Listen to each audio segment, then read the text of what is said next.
اگر اللہ تعالیٰ کی ذات کسی شخص کو آپ کے دماغ سے نکلنے نہیں دے رہا، اٹھتے بیٹھتے سوتے جاگتے وہ شخص آپ کے ذہن میں ایکٹیو رہتا ہے۔ ظاہری طور پر آپ اس شخص سے ملے نہیں یا پھر اس سے آپ کا بریک اپ ہو چکا ہے، لیکن اس شخص کی یاد آپ کا پیچھا نہیں چھوڑ رہی۔ آپ اس سے بچنے کے لیے خود کو مصروف رکھتے ہیں،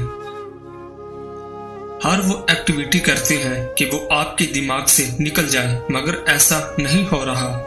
اس میں پھر ایسی اللہ تعالیٰ کی کیا حکمت ہے؟ ایسی کیا وجہ ہے کہ اللہ کی ذات نے اس کو آپ کے اندر زندہ رکھا ہوا ہے؟ پہلی وجہ یہ ہے کہ کچھ لوگوں کا تعلق انسان کا عالم ارواح سے ہوتا ہے۔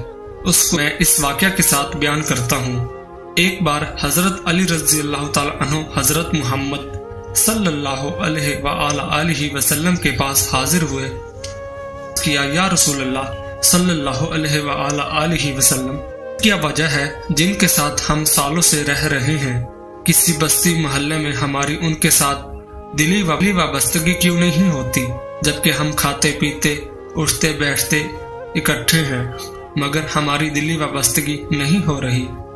جبکہ ایک شخص جو ہمارے درمیان نیا آتا ہے اور ہماری اس کے ساتھ ایسی دلی وابستگی ہو جاتی ہے، اس سے محبت ہو جاتی ہے، دل کرتا ہے اس کے ساتھ بیٹھے باتیں کریں، اس شخص کو دیکھ کر دل ہماری روح خوش ہوتی ہے۔ ایسی کیا بات ہے؟ ہمارے ساتھ ایسا کیوں ہوتا ہے؟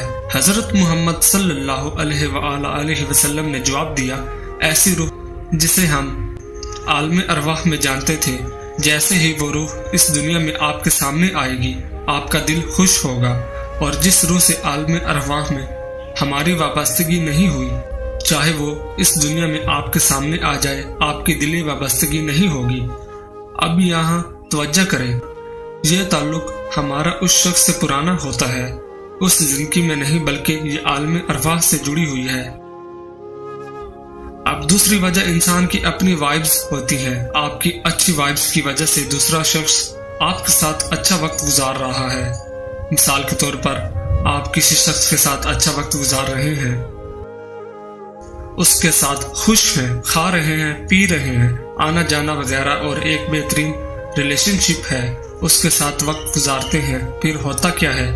دوسرا شخص آپ کے ساتھ اتنا اٹیچ ہو جاتا ہے، وہ خود کو بلا آپ کی طرف کھینچتا ہی چلا جاتا ہے، پھر اس شخص کے لیے آپ اس کے جینے کا مقصد بن جاتے ہیں۔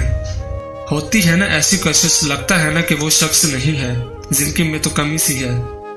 پھر ایک وقت آتا ہے کسی مجبوری سے یا کچھ ایسا ہوتا ہے کہ آپ اس شخص کو چھوڑ دیتے ہیں، پھر اگلا شخص تو تباہ ہو گیا نا۔ اس حالت میں پھر اس شخص کا تعلق اللہ سے بن جاتا ہے، کیونکہ وہ ٹوٹ چکا ہوتا ہے۔ اس کے بعد ایسا ہوتا ہے نا کہ آپ تو چھوڑ چکے ہوتے ہیں اس شخص کو، لیکن اس نام کے انسان، اس کی پسند ناپسند آپ کے پاس آتی ہے، یا آپ اس کو خواب میں دیکھتے ہیں، مینز کہ آپ بھی اس شخص کو بھول نہیں پاتے۔ ریزن یہ ہوتی ہے کہ وہ شخص بار بار اللہ سے دعا کرتا ہے، اور اللہ ٹوٹے دل کی پکار کو کبھی ریجیکٹ نہیں کرتا، جس کی وجہ سے آپ شخص کو نہیں بھول پاتے۔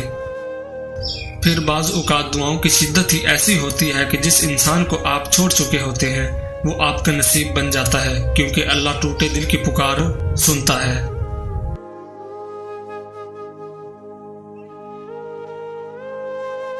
اور اگر تمہیں ایسا لگتا ہے اللہ تمہاری دعا قبول کیوں نہیں کر رہا، تو سنو، اللہ کا تم سے کچھ چھین لینا ہرگز مقصود نہیں، وہ صرف اور صرف تمہیں کھو دینے کے خوف اور پا لینے کی لالچ سے آزاد کر کے ایک مضبوط انسان بنانا چاہتا ہے۔ اور اللہ جو کچھ تمہیں دینا چاہتا ہے وہ کسی کا زور نہیں کہ تم سے چھین سکے، مگر تم کچھ چیزوں کو سمجھ نہیں پاتے۔ یاد رکھو، تمہارے محسوسات کا دائرہ عظیم کائنات کی وسعت کے مقابلے میں وہ نسبت بھی نہیں رکھتا جو سمندر کے مقابلے میں قطرے کی نسبت ہوتی ہے۔ قرآن خود کہتا ہے کہ اللہ کا وعدہ تو پورا ہو کر ہی رہتا ہے۔ یہ ایک نصیحت ہے، آپ جس کا جی چاہے اپنے رب کی طرف جانے کا راستہ اختیار کر لیں، اور اگر تم چاہتے ہو اللہ تمہاری ناممکن دعا تو یہ دو باتیں ضرور جان لو۔ یاد رکھو اس زمین کے سفر میں اگر کوئی چیز آسمانی ہے تو وہ محبت ہے کہ جب وہ تمہاری امید بھرا وہ ایک آنسو رب کی محبت کے سمندر میں گرتا ہے تو لہروں میں سرگوشیاں پیدا ہو جاتی ہیں، اور پھر رب کی رحمت کا جوش تمہارے لیے وہ انجانے در کھولتا ہے جو تمہارے وہم و گمان میں بھی نہیں ہوتے، کیونکہ مقدر کی تقسیم تو اسی وقت بدل جایا کرتی ہے جب ٹوٹے دل اللہ کی بارگاہ میں آنسوؤں سے سجدہ ریز ہو جاتے ہیں، اور جانتے ہو اللہ کی تمہاری دعاؤں پر راضی ہو جانے کی ایک خاص نشانی یہ بھی ہے کہ جب اچانک تمہیں اپنے کسی عمل کی کوتاہی پر ندامت ہونے لگے اور تم اللہ سے معافی کے طلبگار ہو کر اس سے رجوع کرتے ہو تو جان رکھو اس کی عطا تو تمہاری خطا سے بہت وسیع ہے، اور کسی نے خواہ کتنی ہی نافرمانیاں کی ہوں مگر جب وہ لوٹ کر آتا ہے تو اللہ تعالیٰ اپنا دامن رحمت اس کے لیے کشادہ کر کے اس کی مانگی دعاؤں پر اپنا کن فرما دیتا ہے۔ نبی کریم صلی اللہ علیہ وآلہ وسلم نے فرمایا، اللہ اپنے بندے کی توبہ پر اتنا خوش ہو جاتا ہے جتنا تم میں سے کوئی اپنی سواری کو جنگل میں پا لینے سے خوش ہو جاتا ہے، اور جب تمہیں اچانک یہ تبدیلی محسوس ہونے لگے کہ بڑے سے بڑا غم ہو یا کوئی تکلیف تمہارے لیے کوئی معنی نہیں رکھتی، اور درد میں بھی مسکراہٹ تمہارے لبوں کا، تو جان لو یہی وہ وقت ہوتا ہے جب اللہ کی قدرت کے کرشمے تمہاری ناممکن دعاؤں کو ممکن بنا دیتے ہیں۔ قرآن کہتا ہے کہ پھر وہ تمہاری پسندیدہ چیز مقررہ وقت پر لائے گا اور تم حیران ہو جاؤ گے، مطمئن ہو جاؤ تمہاری لاحاصل آرزویں اور ادھورے خواب سب حاصل ہو جائیں گے۔ ان قریب وہ اپنی رحمت سے تمہاری زندگی کو معجزوں کی وہ راہ دکھائے گا جو تمہیں خوبصورت منزل تک لے جائیں گے انشاءاللہ۔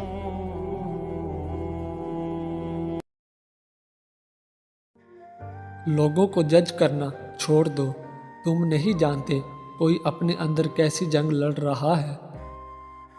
چیخو پکار انسان کے وقار میں کمی کا باعث بنتی ہے، لوگوں کو اپنی خاموشی سے خوف زدہ کرنا سیکھو۔ مڈل کلاس لڑکی عشق نہیں کرتی بلکہ شوہر تلاش کرتی ہے۔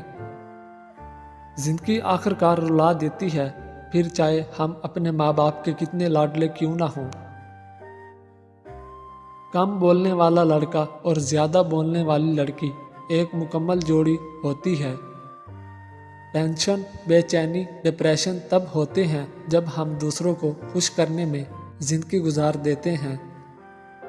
رشتے احساس سے بنتے ہیں، رنگ نسل چال دیکھ کر تو جانور خریدے جاتے ہیں۔ مرد فطرتاً ایک بچہ ہے، جب کسی کی محبت میں مبتلا ہوتا ہے تو پھر اسے پانے کے لیے اس کی کیفیت ایک ضدی بچے کی طرح ہو جاتی ہے۔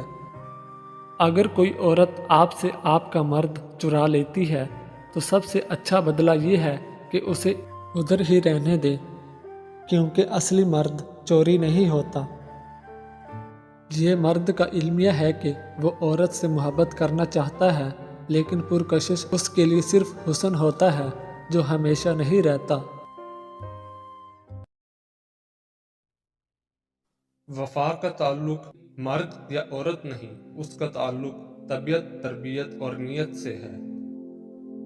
مرد بھی عجیب ہے، محبت عورت کا جسم دیکھ کر کرتا ہے، عورت بھی عجیب ہے، جسم دکھا کر مرد سے عزت کی امید کرتی ہے۔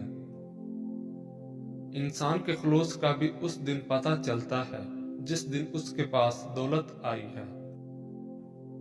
اس شخص کے بارے میں کیا خیال ہے جو باہر لوگوں سے تو اچھے اخلاق کی باتیں کرتا ہے مگر اس کے گھر والے اس کی بد اخلاقی سے پریشان ہیں۔